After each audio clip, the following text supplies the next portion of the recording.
Hello, everyone. It is this reading for Saturday, the 26th, and I will actually finish the story of Esther, which means we're going to look at chapters 7, 8, 9, and 10.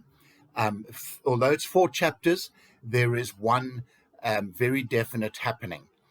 And I want to say how incredible the story has unfolded. Which human being would have thought that this situation could have presented itself? Haman being very puffed up with himself, the king being absolutely distraught because he has forgotten to thank Mordecai for saving his life.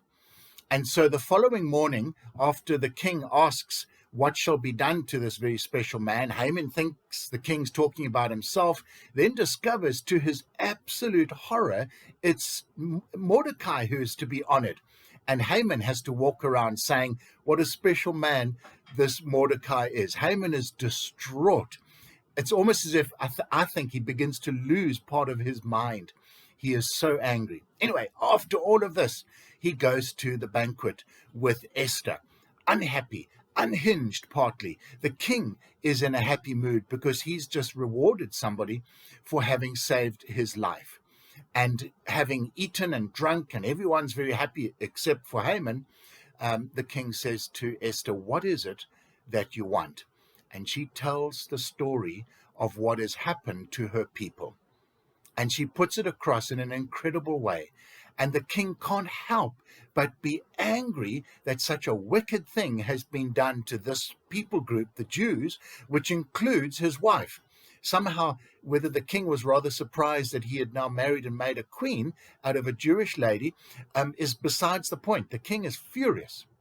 And he storms out of the banquet room to kind of collect his thoughts out in the garden. Haman, having lost his mind somewhat, is so desperate because he knows he's in big trouble. He kind of collapses all over Queen Esther's lap, begging for mercy. The king walks in and discovers Haman smothering, molesting, who knows what the king thought, his very wife. The king is so angry, he orders the death of Haman because Haman has now molested his wife and Haman has caused this unhappiness in his wife's mind. And the very gallows that Haman had erected upon which to hang Mordecai, he is hanged upon that himself. Such an incredible turn of events. The result is that Mordecai is lifted into the position that Haman held.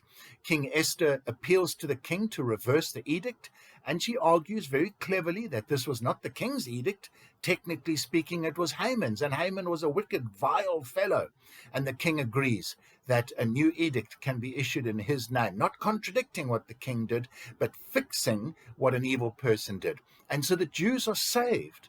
Mordecai given to a position of power and authority. And Queen Esther then asks one final thing, that the Jews can have a special celebration where they remember God and thank him.